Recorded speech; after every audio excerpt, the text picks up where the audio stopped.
Thank you.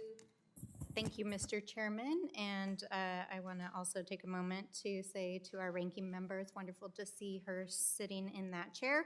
I really appreciate the debate and discussion this morning on this bill. I think it is very important for the American people to have the opportunity to see the contrasting visions that we have for how we advance our country, meet the economic needs of our people, and protect the environment and address the climate crisis.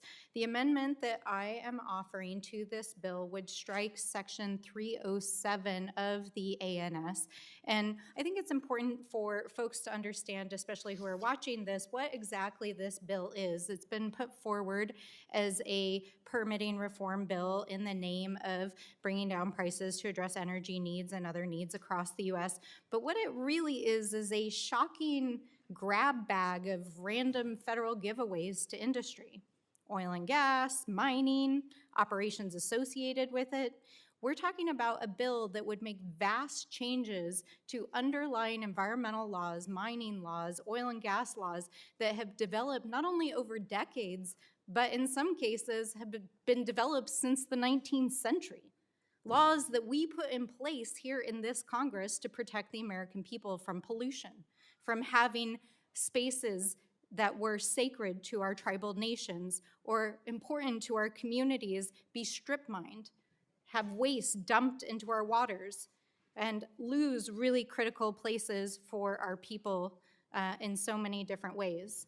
And one of the more egregious sections of this bill is Section 307, which really modifies our antiquated mining system.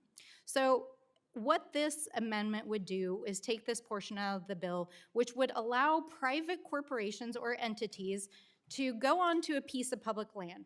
Maybe that piece of land is a sacred site to a tribe. Maybe that piece of land is your favorite trail that you hike on every day. Maybe it's a parcel that's important to a critical watershed that provides water for millions of people.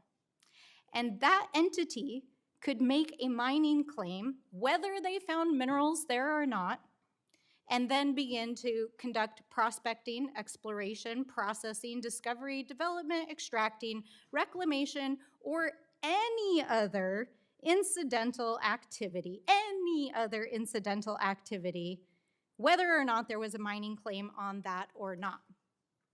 This is like taking us back to the 19th century and 19th century mining laws when we allowed individuals to go onto lands that were incorporated into the US and strip mine them, use them for prospecting, use them for development.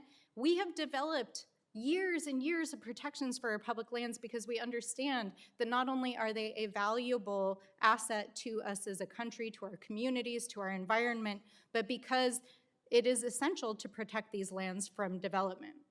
So my amendment, respectfully offered here, would strip this section out of the bill, which is an egregious overstep and giveaway of our federal lands and sacred spaces to private mining entities.